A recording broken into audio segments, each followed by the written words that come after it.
ప్రజాస్వామ్యంలో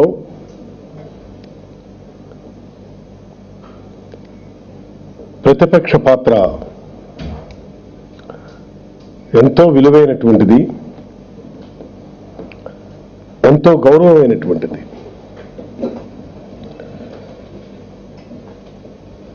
ప్రతిపక్ష వాణి వినిపించడం అంటే అణగారిన ప్రజలు, ఈ సమాజంలో ఉన్నటువంటి అనేక ప్రజల గొంతు విప్పి చెప్పుకోలేనటువంటి వాళ్ళు, అణగబడుతున్నటువంటి వాళ్ళు, దారిద్ర్య రేఖకు దిగువన ఉన్నటువంటి తాడిత పీడిత హరిజన గిరిజన బలహీన బడుగు వర్గాలు, చిన్న పెద్ద రైతాంగం, యువతరం ఆశలను, వాళ్ళ ఆశయాలను ప్రభుత్వానికి వినిపించుకోలేని పరిస్థితిలో, ఒకవేళ ప్రభుత్వానికి వినిపించుకున్నాం, కళ్ళుండి చూడలేనటువంటి ప్రభుత్వానికి, చెవులుండి వినలేని ప్రభుత్వానికి, హృదయం ఉండి స్పందించలేనటువంటి ప్రభుత్వానికి ప్రతిపక్షం ఈనాడు వాళ్ళ గొంతుతో వినిపించే వాణే ప్రతిపక్ష వాణి. ఈరోజు ఈ రాష్ట్రంలో తెలుగుదేశం ప్రభుత్వం చేస్తున్నటువంటి అరాచక దౌర్జన్య దాష్టికాలకు వ్యతిరేకంగా ప్రతిపక్ష నేతగా జగన్మోహన్ రెడ్డి గారు చేస్తున్నటువంటిది కూడా అదే. ఒక విలక్షణమైనటువంటి రాజకీయ పాత్ర పోషిస్తున్నారు. ఒక విలక్షణమైనటువంటి పాత్రను ప్రతిపక్షంలో ఉన్నా, అధికారంలో ఉన్నా లేకపోయినా, ప్రతిపక్షంలో ఉండి కూడా ప్రజల పక్షాన నిలబడి పోరాడుతున్నటువంటి వ్యక్తి జగన్మోహన్ రెడ్డి గారు. ఆయన పోరాడుతుంటే రూలింగ్ పార్టీలో ఉన్నటువంటి వాళ్ళు ప్రజలు వాళ్ళకి అధికారం కట్టబెట్టారు. అధికారాన్ని తీసుకున్నటువంటి ప్రభుత్వానికి ఎంతో సంయమనం, ఓపిక, ప్రతిపక్షాలు చేస్తున్నటువంటి విమర్శల్లో స్వీకరించాల్సినటువంటి బాధ్యత ఈనాడు ప్రభుత్వానికి ఉంది. కానీ ఎందుకో నాకు తెలియడం లేదు, ఈ ప్రభుత్వం, చంద్రబాబు నాయుడు గారు చాలా అసహనాన్ని ప్రకటిస్తున్నారు, చాలా ఇరిటేటింగ్గా ఉన్నారు. నేను చేసిందే కరెక్టు, మీరందరూ చప్పట్లు కొట్టి తీర్మానం చెప్పాల్సిందే తప్ప, చేయాల్సిందే తప్ప, మీరెవరు నాకు చెప్పడానికి అన్నటువంటి పరిస్థితిలో ఈనాడు వారు యాక్ట్ చేస్తున్నారు. ఇది ప్రజాస్వామ్యంలో ఎవరికి మంచి సాంప్రదాయం కాదు.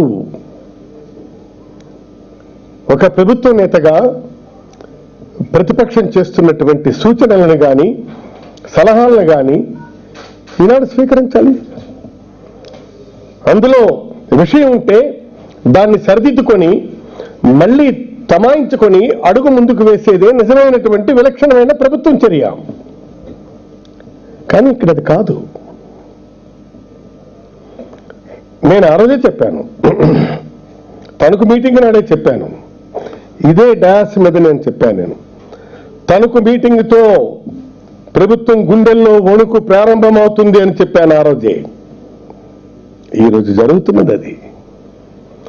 నిన్న అనంతపూర్లో జరిగినటువంటి వాదార్పు యాత్రతో ప్రభుత్వానికి దిమ్మ తిరిగిపోయింది, మైండ్ బ్లాంక్ అయిపోయింది.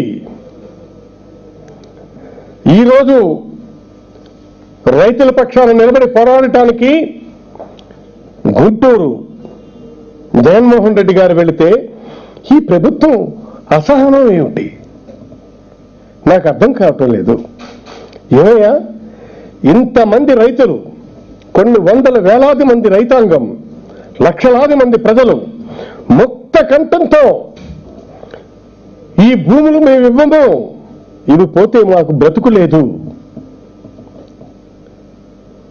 ఇవి పచ్చని పంట పొలాలు, సస్యశ్యామలాన్ని అందిస్తున్నటువంటి భూములు ఇవి బీడు భూములు కావు, మట్టి భూములు కావు, ప్రభుత్వ పారంభోక భూములు కావు, ఇవి పక్కా రైతు హక్కు భుక్తాలతో ఉన్నటువంటి ఈ పచ్చని హరిత వనాలని సస్యశ్యామలమైనటువంటి పంట భూములని, చిన్న రైతుల్ని, మధ్యతరగతుల్ని, పెద్ద రైతుల్ని, కౌలుల్ని అన్న తేడా లేకుండా మీరు మొహమాటంగా ఈనాడు వాళ్ళ భూములను లాక్కోవటానికి ప్రభుత్వం పోలీసుగిరి చేస్తుంటే, దాదాగిరి చేస్తుంటే, అక్కడ రైతులు ఆహాకారాలు చేస్తుంటే అసలు ఏం జరుగుతుంది అక్కడ తెలుసుకోవడానికి ఈయన వెళ్తే ఇవాళ ఏంటండి ప్రభుత్వం? అసలు చంద్రబాబు నాయుడు అంటాడు, అసలు ఎందుకు వచ్చాడో అడగండి. నువ్వెవడు అమ్మాయి చెప్పుకోవడానికి? This is the right of A opposition leader on behalf of the public. This is of his right. ఇది లివింగ్ రైట్. వాళ్ళకి రాజ్యాంగం కల్పించినటువంటి జీవించే హక్కు అది. ఆ హక్కుని ఈనాడు నువ్వు తీసుకుంటుంటే, రైతులు ప్రశ్నిస్తుంటే, వాళ్ళ తరపున ప్రశ్నించడానికి ప్రతిపక్ష నేతగా ఈనాడు జగన్మోహన్ రెడ్డి గారు అక్కడికి వెళ్తే దాన్ని మీరు మేము కట్టొద్దా, మీకు కడుపు నొప్ప, గుండె నొప్ప, ముడ్డి నొప్ప అని ఏంటండి ప్రశ్నలు? వాళ్ళకి ఏమైనా బుర్రబుద్ధి ఉందా ప్రభుత్వానికి? అసలు ఇది ప్రభుత్వమేనా? నువ్వు కట్టొద్దన్నామా? శాసనసభలోనే చెప్పాం, we're not against for the construction of capital town in Andhra Pradesh. అంతేకాకుండా గంపగుత్తుగా మా మద్దతునిచ్చాం శాసనసభలో. మేము వ్యతిరేకించలేదు రాజధాని పట్టణ నిర్మాణానికి. కాకపోతే మీరు అనుసరించే పద్ధతి ఆక్షేపణీయం, అంత మాత్రము హర్షణీయం కాదు అని చెప్తున్నాం మేము. దీనిలో అనేక చట్టాలున్నాయి, ప్రజా అభ్యంతరాలున్నాయి, చట్టపరమైన ఆక్షేపణలున్నాయి. అన్ని ప్రజా సంఘాలు except Telugu Desam party, Bharatiya Janata party ఇంకా వాయిస్ ఇవ్వలేదు. అన్ని రాజకీయ పార్టీలు కూడా ఇది దారుణం, ఇది దమననీతి, ఇది అమానుషం, మానవత్వం ఉన్న వాళ్ళు ఎవరు కూడా ఇది చేయవలసిన పని కాదు అని చెప్పి చాలా స్పష్టంగా అందరూ ఖండిస్తుంటే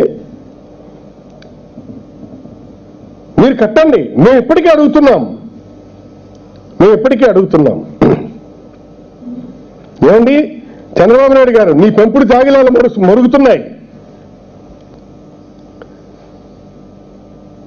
మేము కట్టడం మీకు ఇష్టం లేదని ఎవరన్నారు? నాకు ఇష్టం లేదని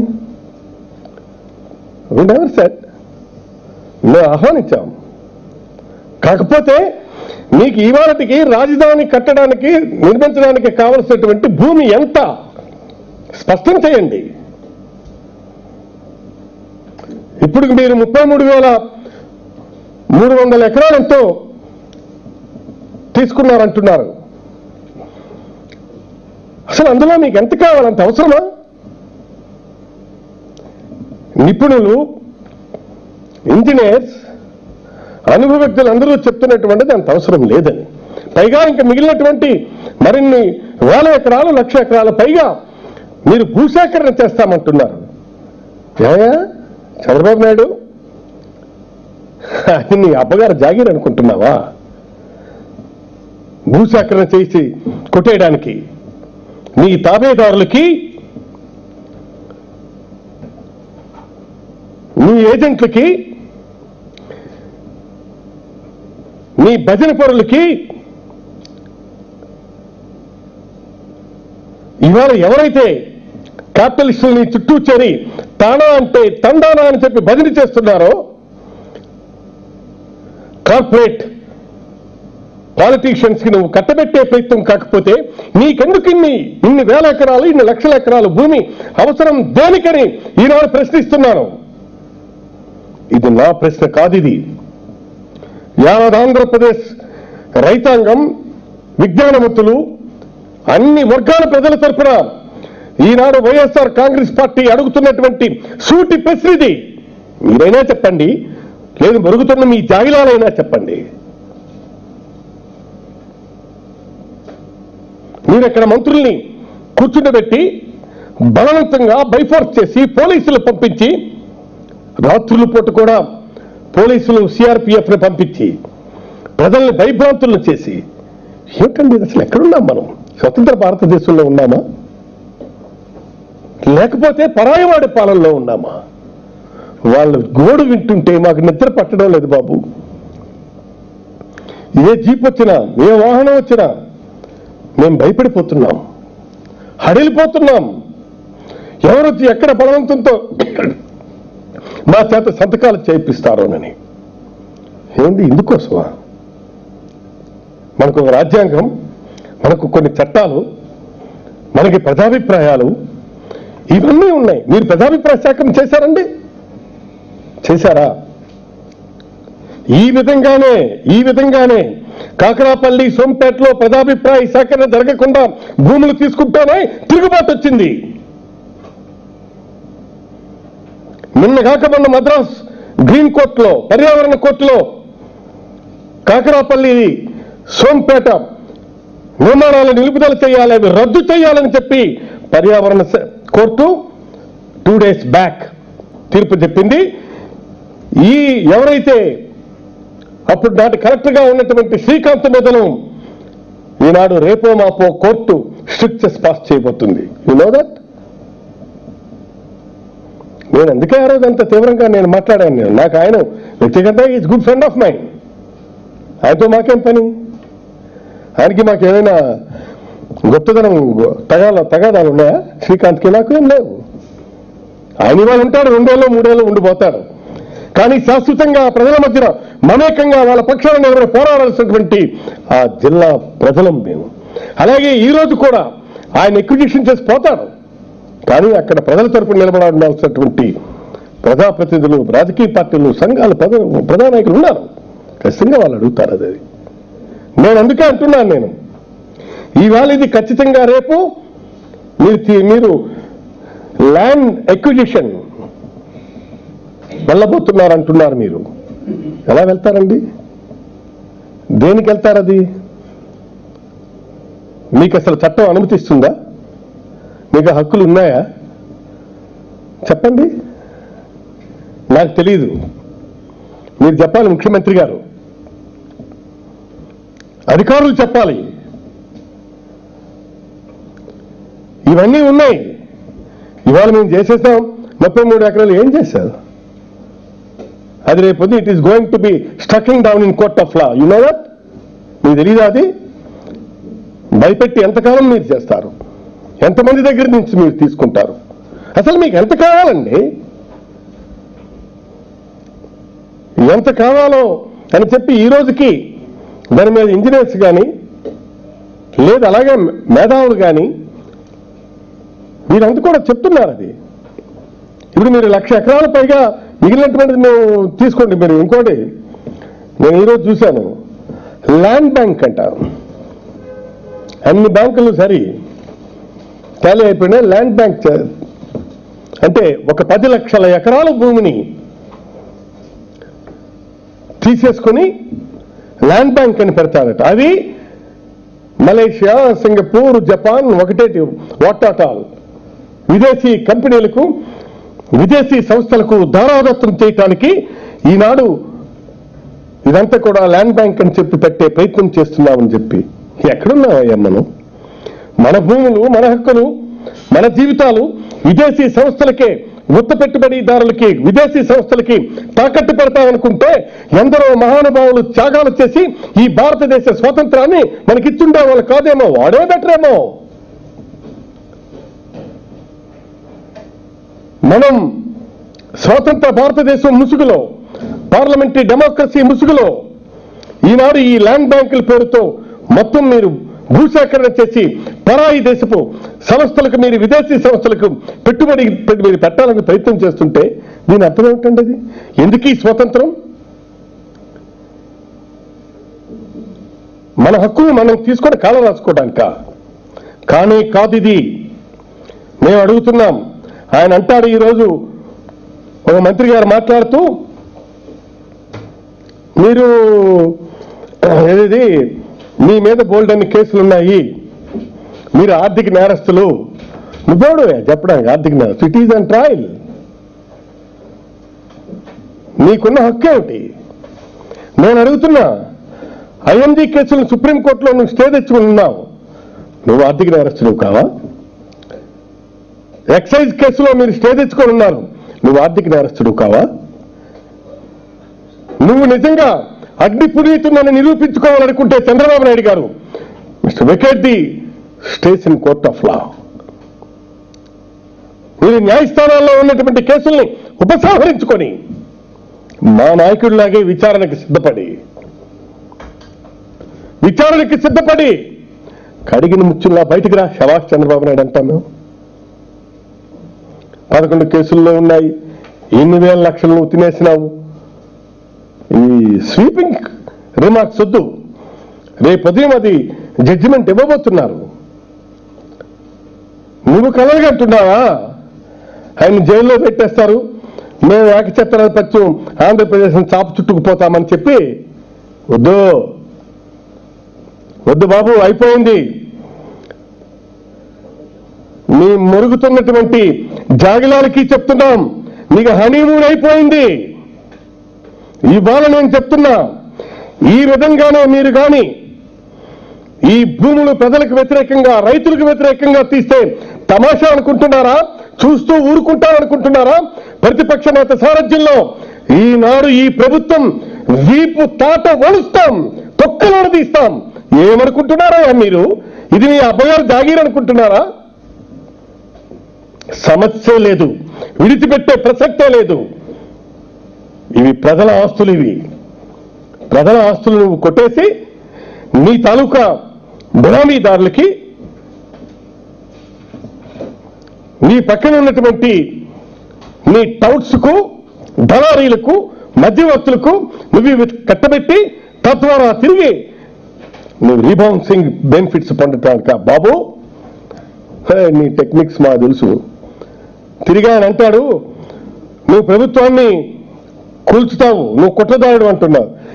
ఏమమ్మా, మన అందరం అక్కడే ఉన్నాము. మన అందరిని కూడా కుట్రలో భాగస్వామ్యం చేసి ఎన్టీ రామారావుని కూల్చి పంపించావు కదా. కుట్రదారుడు అని చెప్పి అపశుభం తెలియనటువంటి జగన్మోహన్ రెడ్డి గారు అంటావేందయ్యా? ఒక పెద్ద కుట్రదారుడు, who is an A one conspirator.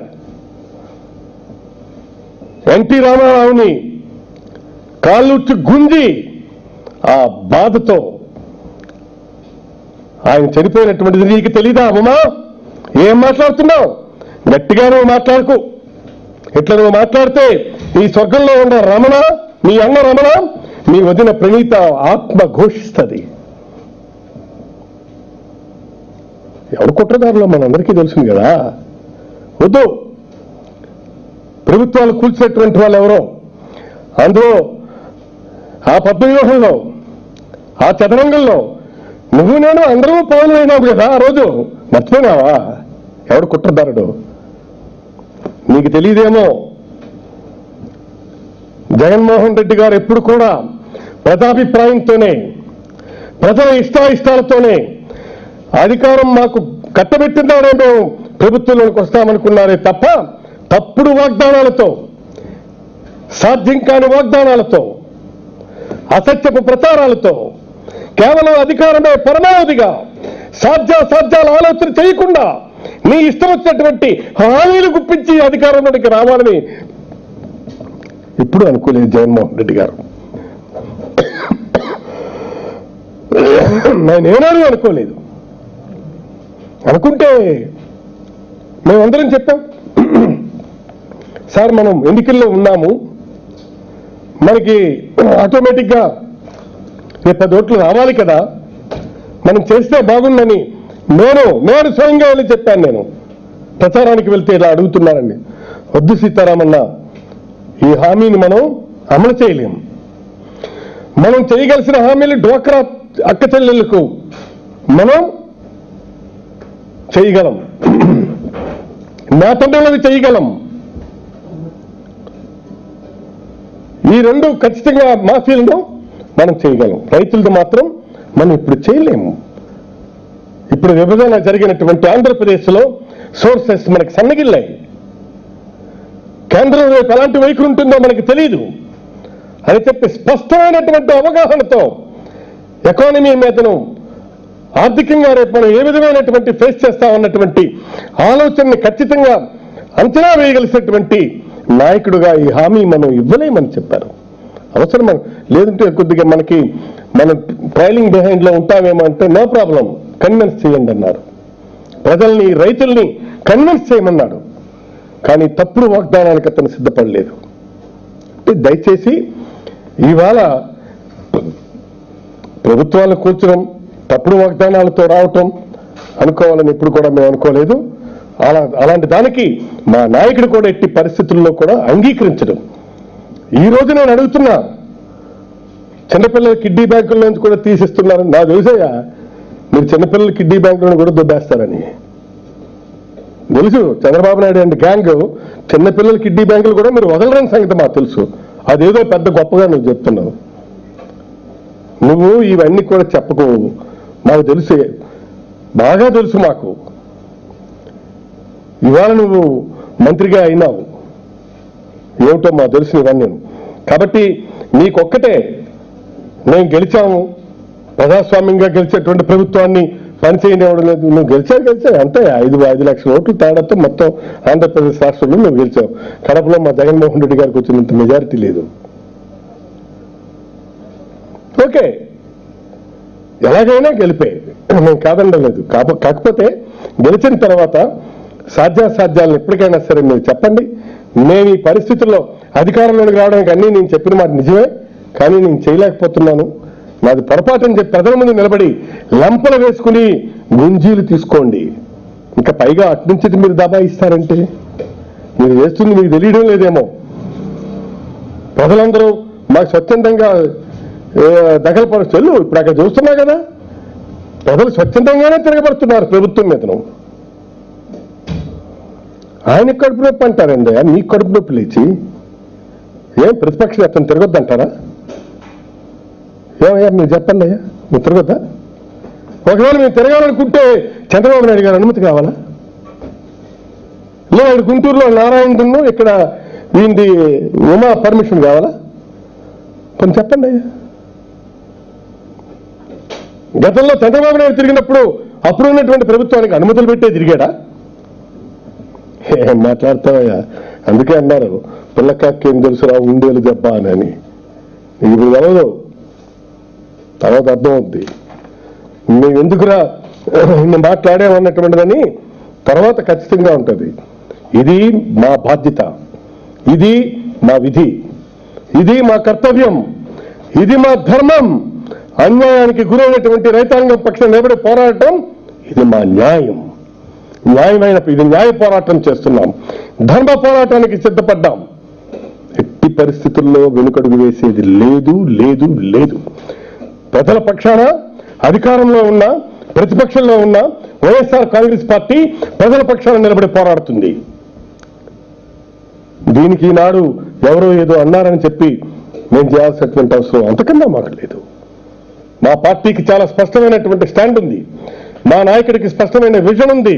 కాబట్టే మనం అది అమలు చేయలేమని చెప్పగలిశాను. ఈరోజు నేను అడుగుతున్నాను చంద్రబాబు నాయుడు గారు, మీరు నిజం చెప్పండి, మీరు రైతులు రుణాలు మాఫీ చేశారా? ఆయన ఉన్న పరపత ఊగొట్టావు కదయ్యా. వాడు హ్యాపీగా పాస్బుక్ పట్టుకొని వెళ్ళి వాడికి ఉన్న రుణం తీర్చేసి మళ్ళీ ఆ రుణం కొత్త రుణం తీసుకొని వ్యవసాయం చేసుకునేవాడు. ఇప్పుడు ఏం చేశావు నువ్వు? రెంటికి చెడ్డ రేవణ్ణి చేశావు. రైతుకి గొడ్డలు కూడా తీసి నడి రోడ్డున దిశమాలతో నిలబెట్టావయ్యా. ఆ ఘనత మాత్రం భారతదేశంలో రైతులు రోడ్డు మీద గొడ్డలు ఇప్పదీసి దిశమలతో నిలబెట్టిన ఘనత మాత్రం మీరు సాధించారు. Yes, it is record, it is record, it is on record. ఒక్కటే మీకు చెప్తున్నాను, మీరేమనుకుంటున్నారో ఏమో, ఈ విధమైనటువంటి బెదిరింపులకు భయపడి పారిపోయే ప్రసక్తే లేదు. మీ ఉడత ఊపులకి పిల్లి శాపనార్థాలకి భయపడే ప్రసక్తే లేదు. బంతి గోడకి ఎంత గట్టిగా కొడితే అంత గట్టిగా తిరిగి వచ్చినట్టుగా వైఎస్ఆర్ కాంగ్రెస్ పార్టీ ఎప్పుడు కూడా ప్రజల పక్షాన నిలబడతాది. మీరు న్యాయం చేయలేనప్పుడు, మేము న్యాయానికి మద్దతు ఇవ్వలేనప్పుడు ప్రజల నుంచే ఒక సమాంతర న్యాయం వస్తుంది. ఆ సమాంతర న్యాయానికి ప్రతీకే జగన్మోహన్ రెడ్డి గారు ఈరోజు ప్రజల పక్షం నిలబడి పోరాడుతున్నాడు. Yes, note it down. కాబట్టి నేను చాలా స్పష్టంగా చెప్తున్నాను, ఇది మేము ఇవాళ కాదంటే వాళ్ళు వదిలేస్తారని కాదు, వాళ్ళు పోరాడుతున్నారు, ఎప్పటి నుంచో పోరాడుతున్నారు రైతులు. ఆ పోరాటానికి మద్దతు ఇవ్వటానికే ఈనాడు జగన్మోహన్ రెడ్డి గారు బయలుదేరాలి. ప్రజలు ఆహాకారాలు పెడుతుంటే ప్రతిపక్ష నేతగా is it not his responsibility to visit the areas? చెప్పండి. దానికి కడుపు నొప్ప, గుండె నొప్ప? చూడండి, మీకు ఫిట్స్ వస్తున్నట్టు మీ ప్రభుత్వానికి. అంటే ప్రజలు నైట్ నుంచి ఆహాకారం పెడుతుంటే ఇప్పుడు ఎందుకు వెళ్ళారు జగన్ గారు? అక్కడ ఆల్రెడీ ఎక్వైర్ చేశారు కదా, ఇంత లేట్గా ఎందుకు వెళ్ళారు? చూడమ్మా, ఎక్వైర్ చేశారని వాళ్ళు అనుకుంటే కాదు, దాంట్లో చాలా మతలబులు ఉన్నాయి. ఇవాళ కోర్ట్ ఆఫ్ లాలో నిలదీయబడుతుంది. నేను ఇందాకే చెప్పాను, గ్రీన్ కోర్టులో లేటేం కాదే మా హియర్ మీ అక్కడ మా స్థానిక నాయకుడు రామకృష్ణారెడ్డి గారు రైతుల పక్షాన నిలబడి పోరాడుతున్నారు. రామకృష్ణారెడ్డి గారు ఎవరమ్మా? ఏ పార్టీకి చెందినటువంటి ఆయన? అంబటి రాంబాబు ఎవరు? ఉమారెడ్డి వెంకటేశ్వర్లు ఎవరు? వంగవీటి రాధా ఎవరు? పార్థసారథి ఎవరు? నాని ఎవరు? వీళ్ళంతా వైఎస్ఆర్సీపీ కాంగ్రెస్ నాయకులు కదా. కాబట్టి వాళ్ళందరూ ఢిల్లీ వెళ్ళారు. ఢిల్లీలో మా మర వినిపించాం. అలాగే ప్రముఖ సంఘ సంస్కర్త, సామాజిక కార్యకర్త మేధా పాట్కర్ని కలిసాం, స్వామి అగ్నివేషన్ కలిసాం, ప్రజా సంఘాలను కలుస్తున్నాం. ఈరోజు న్యూ డెమోక్రసీ నాయకుడు స్వామి అగ్నివేష్ ఆయన వచ్చి చూసి వెళ్ళారు. ఇవి నిలబడవమ్మా, ఇవి నిలబడవు. బుర్రలేని పనులు చేస్తుంది ఈ ప్రభుత్వం. ప్రభుత్వానికి మతి భ్రమించింది. మతి భ్రమించి ఇలాంటి పిచ్చ పిచ్చ పనులన్నీ చేస్తుంది. It's all will be striking in court of law. ఈరోజు తమ్మినేని సీతారాం చెప్పి